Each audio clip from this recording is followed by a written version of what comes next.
Olá, que prazer ter você por aqui em mais uma sexta com as Ciências Jurídicas da Graham Faculdade. Como você sabe, eu me chamo Núbia de Paula, sou coordenadora dos cursos das Ciências Jurídicas aqui na Graham Faculdade e ao meu lado eu estou com um grande amigo, nosso também coordenador acadêmico aqui na Graham Faculdade. Ele é doutor e mestre em linguagens, ele é publicitário, pedagogo. O currículo desse homem é espetacular. É o professor Igor Lucas Ries, que veio aqui falar pra gente sobre um tema que eu tenho certeza que você vai amar. Professor Igor, antes de você cumprimentar os nossos alunos, será que é verdade aquele estereótipo de que todo autista, toda pessoa com transtorno de espectro autista é um gênio? Pois é. Bom, eu já começo respondendo então, Núbia, e a vocês aí dessa questão que eu percebo que acaba sendo ainda muito evidente. Eu já te dou essa resposta de largada. Não, nem todo autista é gênio. Mas antes da gente seguir com esse assunto, eu quero agradecer pela oportunidade, Núbia, sua generosidade sempre, e também pela tua sensibilidade de trazer para a escola, para essa área jurídica, tantos outros assuntos transversais que ajudam a constituir também o nosso entendimento, inclusive para a área do direito.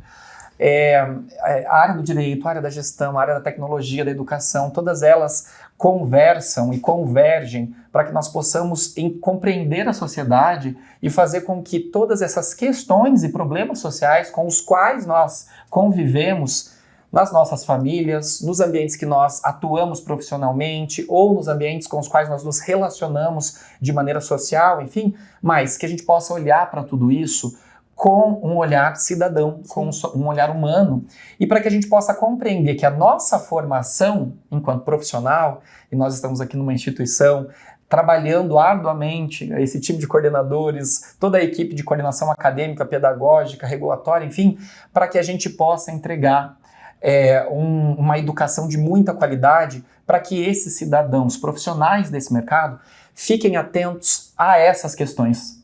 E possam atuar com competência. Então eu te agradeço, né, pela tua generosidade, pela tua inteligência, mas também pelo teu potencial atento para essas questões todas. Retomando esse assunto, não, nem todo autista é gênio. Primeiro a gente precisa lembrar que o autismo é um transtorno, ele está enquadrado dentro de uma característica ou de um conjunto de sintomas que envolvem a dificuldade de comunicação, comportamentos repetitivos, estereotipados, a dificuldade na interação social e que pode ser percebido desde já da infância. Então, uma pessoa que reúna essas características, ela pode ser, então, autista. Sendo autista, a primeira coisa que a gente precisa dizer é que nem toda pessoa ou nem todo autista é igual. Todo sujeito é singular. E essa singularidade que nos constitui não seria diferente também com alguém que é autista. Então existem essas condições de espectro.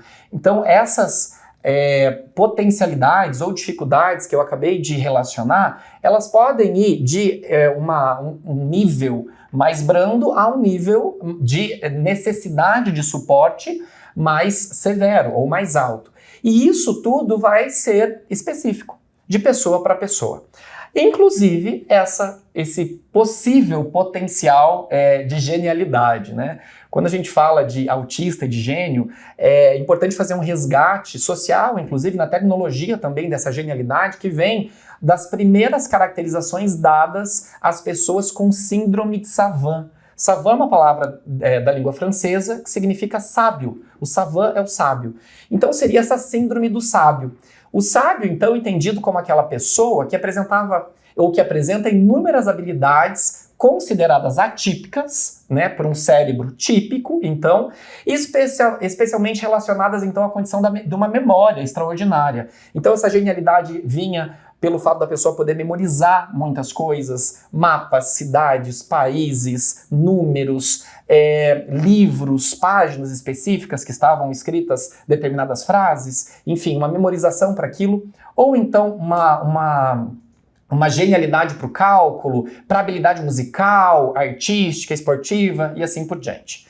E é importante dizer, então, que quando a gente fala de autismo, As estimativas nos dizem que menos de 10% das pessoas autistas possuem um potencial de genialidade. Os outros 90% não possuem ou não desenvolvem esse potencial savant. E muitas vezes, inclusive, essas pessoas com essa síndrome de savant, que é um hiperfoco para uma determinada área que o interessa muito, isso sempre acabava sendo muito desenvolvido por conta desse interesse, mas muitas vezes habilidades mais básicas de uma interação, de uma conversa, ou até de uma questão motora mais simples, como amarrar um sapato, muitas vezes a pessoa não conseguia exercer. Então isso é tudo muito complexo. E eu acho que a nossa conversa aqui nesse ponto é muito importante para que a gente possa, inclusive, desmistificar isso. Sim. Essa ideia de que necessariamente o autismo está vinculado a um potencial savant ou de genialidade específica. É muito importante a gente desmistificar isso, Igor, eu concordo perfeitamente com você, porque toda forma de idealização, ela é exclusiva, ela exclui, ela não permite que a gente traga a pessoa para aquilo que é comum. E é muito interessante porque na mídia a gente vê isso muito relatado. Não é incomum você abrir a página do Instagram e ver um garoto autista de não sei quantos anos se formou em doutorado em Harvard, por exemplo. Ou até mesmo aquelas séries de TV, o Good Doctor, por exemplo. Então a gente tem a tendência a pegar a pessoa com transtorno espectro autista e colocar num lugar separado. É muito mais fácil colocá-lo num lugar separado que trazê-lo para uma realidade que é comum, como a maioria das pessoas são comuns, porque a maioria das pessoas não são gênios, não são geniais. Então essa questão da desmistificação é muito inclusiva, é necessária, né, Igor? É verdade, você tocou, eu acho que no ponto central dessa nossa conversa, compreender que nós precisamos observar uma pessoa a depender das condições dessa pessoa, dos transtornos que ela possa ter, das dificuldades ou das potencialidades que ela apresente, como, por exemplo, um potencial savant ou de genialidade, ninguém tem ou deveria ter essa condição exclusiva de ser observada unilateralmente por uma das suas características apenas. Eu acho que essa é a principal mudança de perspectiva. O que é que a gente vai olhar? Como que a gente quer constituir ou pode constituir a formação muito maior desse sujeito? De um sujeito cidadão, de um sujeito com diferentes potenciais, que a própria diversidade já traz essas condições, mas de uma pessoa que pode ser e que deve ser observada, tratada como alguém que deve ocupar um espaço, e um espaço de autonomia, inclusive.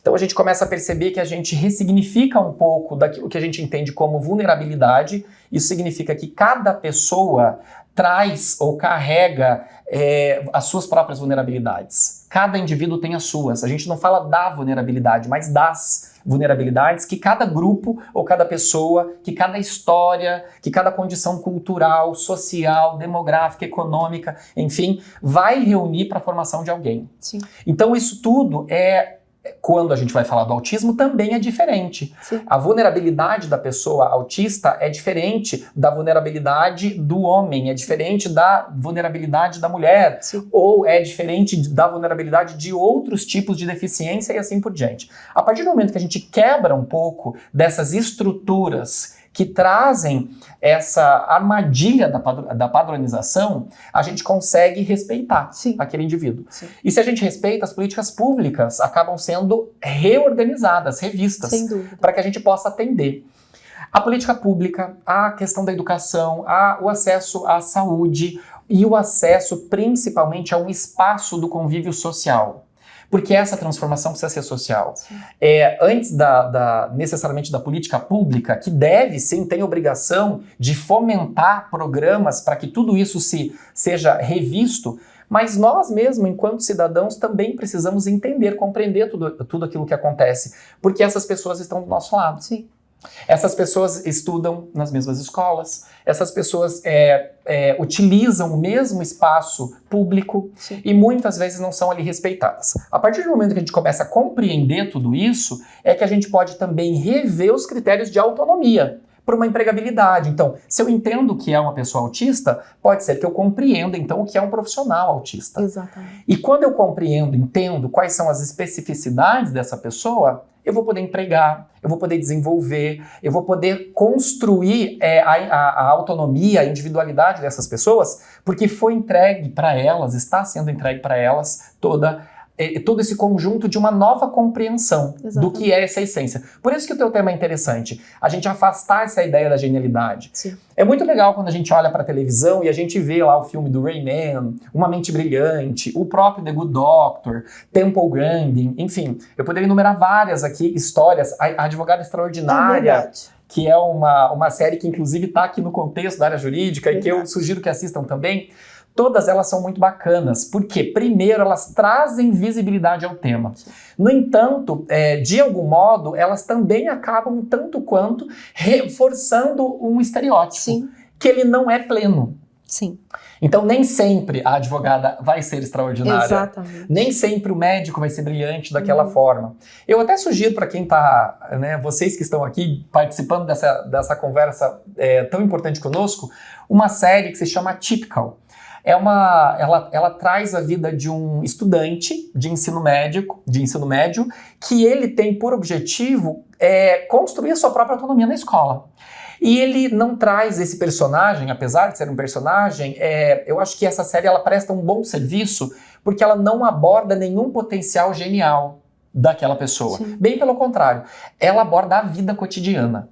Então, as dificuldades do dia a dia, nas interações com as amizades, o relacionamento amoroso, a questão da escolha, né? O que eu quero ser, o que eu quero poder fazer. E essa atipicidade desse personagem, porque eu acho que quem escreveu a série acabou acertando muito em vários aspectos, mas em especial nesse, a palavra typical, que dá título à série, ela direciona, num primeiro momento, a atipicidade do garoto autista.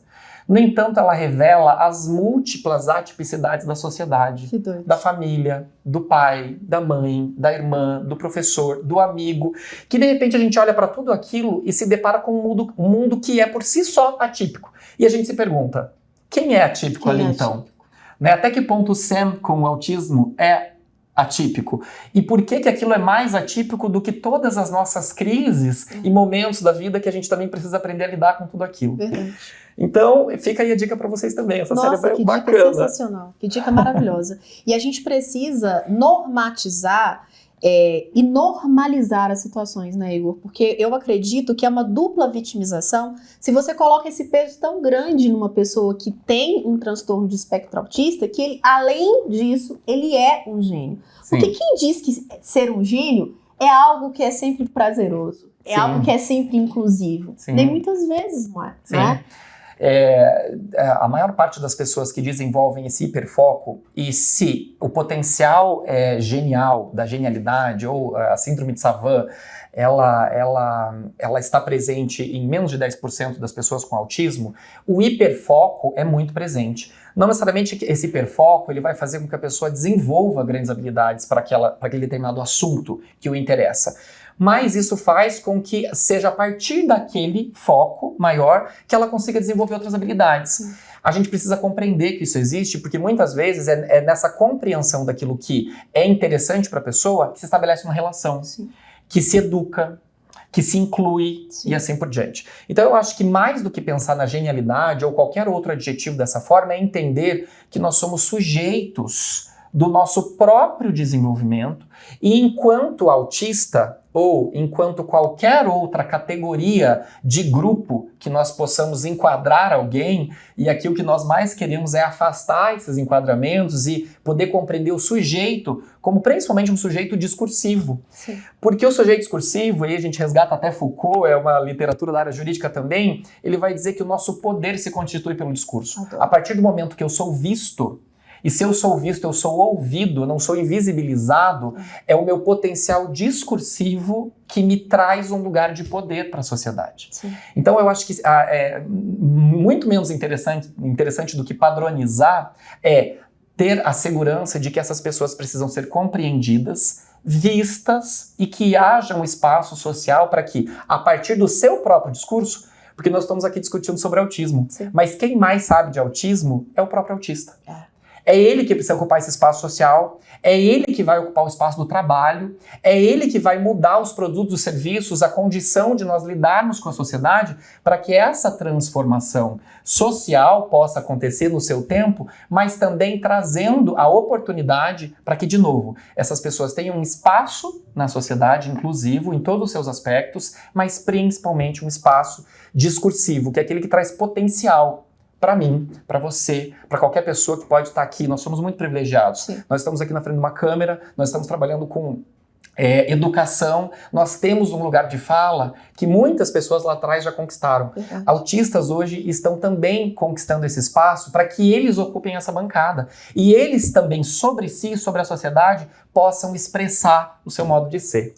E aí a gente, acredito assim, animado mesmo, a gente vai começar a ver uma sociedade mais diversa. Sim. E que respeita tudo isso ao ponto de não precisar mais ficar achando que o autista, ele é legal, ou o autista, ele tem um grande potencial se ele for genial. Exatamente. Todos somos geniais, né? Todos somos geniais. E estamos numa modernidade líquida. Se você não percebeu ainda, você vai perceber em algum momento. E se você gostou desse tema, aqui na Sexta das Ciências Jurídicas, nós vamos sempre trazer como foco a questão do autismo, do autista, do transtorno espectro autista, e o Igor sempre vai ser um convidado muito especial, porque aqui na Grão Faculdade nós valorizamos a multi-interdisciplinariedade. E nós das Ciências Jurídicas precisamos conhecer para proteger. Nós precisamos conhecer para divulgar. E só assim que a gente vai ter uma sociedade mais justa. Igor, muito obrigada pela sua presença, pelo seu tempo. É sempre uma grande honra te ouvir. Já te falei o quanto que você é inspirador para mim. Amo te ouvir e eu tenho certeza que os nossos alunos também. Eu aqui agradeço esse espaço. De novo, essa tua condição assim tão sensível para abordar esses múltiplos temas, e a todos vocês também que estão aqui dividindo esse espaço com a gente. Fico à disposição de vocês sempre, viu? Pode chamar que eu vou estar aqui. Vamos chamar. Muito obrigada a você pela audiência. Até logo.